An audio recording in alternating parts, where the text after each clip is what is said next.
میں ایک اشکال ہے، آپ پر تنقید کرنا مقصود نہیں، میں صرف اپنی اصلاح چاہتا ہوں۔ استاد جی آپ نے کہا تھا کہ دعا کا ثبوت کہیں سے ثابت نہیں۔ استاد جی میں نے فتاوی رحیمیہ میں پڑھا ہے دلج ششم میں، جو حضرت مولانا مفتی سید عبدالرحیم لاجپوری صاحب رحمہ اللہ نے صفحہ نمبر 39 سے 52 کے درمیان میں فرض نماز کے بعد اجتماعی دعا کا ثبوت دیا ہے۔ استاد جی آپ اصلاح فرما دیں۔ بھائی فرض نماز کے بعد دعا کی بہت زیادہ فضیلت ہے، لیکن ایک حدیث کو دوسری حدیث میں دیکھا جاتا ہے۔ نبی نے فرمایا سب سے زیادہ دعا قبول ہوتی ہے فرض نماز کے بعد، لیکن دوسری حدیثوں سے پتہ چلتا ہے کہ نبی صلی اللہ علیہ وسلم نے اس طرح ہاتھ اٹھا کے نماز کے بعد اجتماعی دعا نہیں مانگی ہے۔ بعض حضرات کہتے ہیں اس پہ فلاں نے کتاب لکھی ہے، میں کہتا ہوں بھائی کتاب کی کیا ضرورت ہے، کوئی ایک حدیث بھی کافی ہے ہمارے لیے، اور حدیثوں کو زیادہ سمجھا ہے فقہائے کرام نے، ٹھیک ہے نا۔ امام حنیفہ، امام شافعی، امام احمد بن حنبل، امام مالک، یہ تو حدیثوں کو تو ان کا کوئی حوالہ مل جائے۔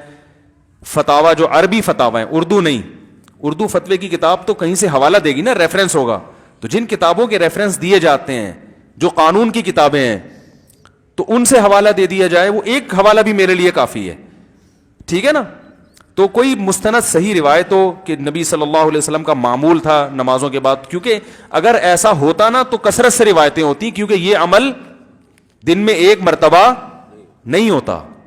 ہمارے ہاں تو ہر مسجد میں 5 دفعہ اجتماعی دعا ہوتی ہے، تو 5 دفعہ جو کام دن میں روزانہ ہو رہا ہے اس پر کوئی بے غبار ایک بھی صحیح ایک روایت ہے، لیکن اس میں بھی اتنا ذکر ہے کہ آپ نے ہاتھ اٹھائے تو صحابہ نے بھی اٹھا لیے، اس میں بھی اجتماع نہیں ہے، وہ تو نبی کو دیکھ کے اٹھا لیے، لیکن اس روایت کی سند پہ بھی کلام ہے، بالکل بے غبار روایت وہ بھی نہیں ہے۔ تو اگر اس روایت کو مان بھی لیتے ہیں تو ایک دفعہ نا، ہمارے ہاں تو جو نہیں کرتا اس کو لوگ ملامت کرتے ہیں، ایسا ضروری سمجھ لیا اس کو۔ تو میں اس بارے میں کوئی متفرد نہیں ہوں، لوگ کہتے ہیں یہ ایک نیا فتویٰ، جدید دور کا جدید مفتی نیا فتویٰ مارکیٹ میں لائے، ایسا نہیں ہے۔ حضرت مفتی اعظم مفتی محمد شفیع صاحب رحمہ اللہ تعالیٰ، جو حضرت مفتی تقی عثمانی صاحب کے والد بھی ہیں، ان کا پورا رسالہ اجتماعی دعا پر، انہوں نے ثابت کیا کہ اس کا ثبوت بولو بھائی نہیں ہے۔ تو نبی نے جو فرض نماز کے بعد دعا کی فضیلت بیان کی ہے، تو اس دعا سے مراد دوسری حدیثیں سامنے رکھیں تو وہ وظائف ہیں۔ وظیفہ اس دعا کو کہتے ہیں جس کے کلمات مقرر ہوں، جیسے اذان کے بعد کی دعا، تو اب اذان کے بعد یہ تھوڑی کہ ہاتھ اٹھا کے دعا مانگنا شروع کر دو، بلکہ اذان کے بعد کی دعا وہ کون سی؟ اللہم رب هذه الدعوۃ التامہ والصلاۃ القائمہ آتی محمد الوسیلۃ والفضیلہ وبعثہ مقاما محمودا الذی وعدتہ انک لا تخلف الميعاد، اس میں بھی الدرجۃ الرفیعہ وغیرہ جو لگاتی ہے ثابت نہیں ہے۔ تو یہ وظیفہ ہے، وظیفہ کا مطلب مقرر کلمات۔ تو فرض نماز کے بعد آپ صلی اللہ علیہ وسلم سے وظیفے ثابت ہیں، ان وظیفوں کو دعا سے تعبیر کیا گیا ہے۔ وہ وظیفہ کیا ہے؟ اللہم انت السلام ومنک السلام، اسی طرح آیت الکرسی پڑھنا، اللہم لا مانع لما اعطیت۔ تو ان چیزوں کو دعا سے تعبیر کیا گیا ہے، سمجھ رہے کہ نہیں سمجھ رہے؟ تو پھر بھی میں کہتا ہوں کہ یہ ہماری رائے ہے، اگر اس میں کوئی دوسرا ہماری رائے سے اتفاق نہیں کرتا تو نہ کرے، علماء کا تو اختلاف ہوتا ہے نا، لیکن طنز نہ کریں، جیسے میں طنز نہیں کر رہا۔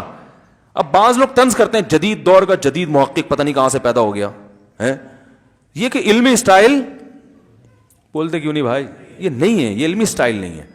تو یہ ہے، پھر بھی میں کہتا ہوں بھائی ائمہ کرام سے الجھے نہیں، جو مسجدوں میں اگر امام اجتماعی دعا مانگ رہا ہے تو امام کا احترام کریں، آپ اس کو چھیڑنے کی کوشش نہ کریں، اس سے بڑی نفرتیں پھیلتی ہیں۔ امام کا احسان ہے، آپ اس کے پیچھے نماز پڑھتے ہو، وہ مانگ رہا ہے اور وہ دوسرے علماء سے سنیں، جتنی ان کے پاس نالج ہے وہ اس حساب سے عمل کر رہے ہیں۔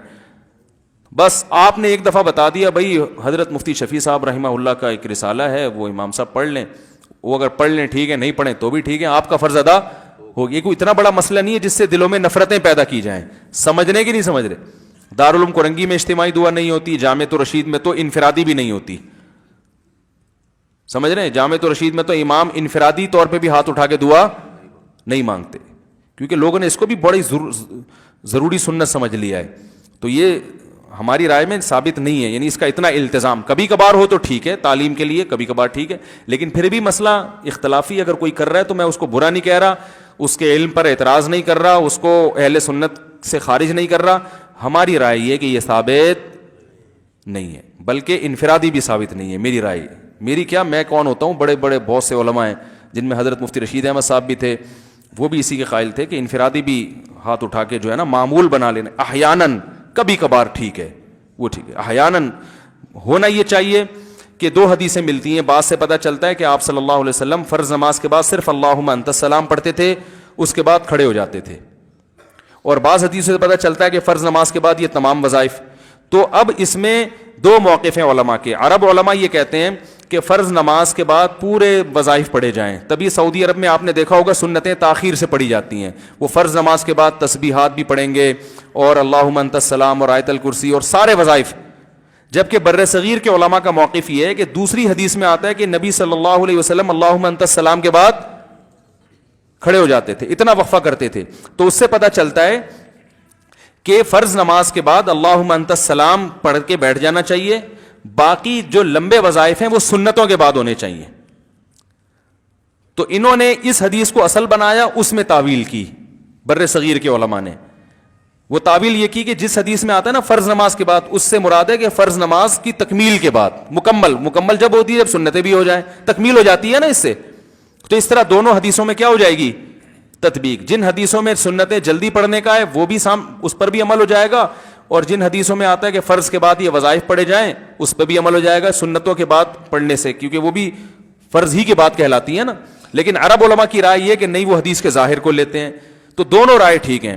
لیکن یہ جو ہاتھ اٹھا کے ہمارے ہاں دعاؤں کرنے کا معمول ہے, یہ ہماری رائے میں نہ فقہ سے ثابت ہے, فقہ کی مستند کتابیں, بلکہ اس کے خلاف ثابت ہے. فتاوی عالمگیریہ میں یہ لکھا ہوا ہے کہ فقہ حنفی کی مستند کتاب ہے نا فتاوی عالمگیریہ, اس میں لکھا ہوا ہے کہ امام کو چاہیے کہ فرض نماز کے بعد اللہم انت السلام کے بقدر بیٹھے اور پھر اٹھ کے کھڑا ہو جائے. اس میں یہ نہیں لکھا ہوا کہ دعا مانگے, وہ اللہم انت السلام پڑھے اور اس کے بعد کھڑا ہو جائے. تو فقہ میں تو بہت گہرائی میں جا کے جزیات لکھی, فقہ کی بڑی بڑی کتابوں کی بات کر رہا ہوں, چھوٹی موٹی کتابوں کی نہیں. پھر بھی میں اتنا ظرف کر کے کہہ رہا ہوں بھائی اگر اتفاق نہیں ہے تو کوئی مسئلہ نہیں ہے, اس پہ لڑنے کی پھڈے کی ضرورت, بولتے کیوں نہیں بھائی. بعض لوگوں نے کچھ مسائل کو دیوبندیت کا معیار بنا لیا ہے.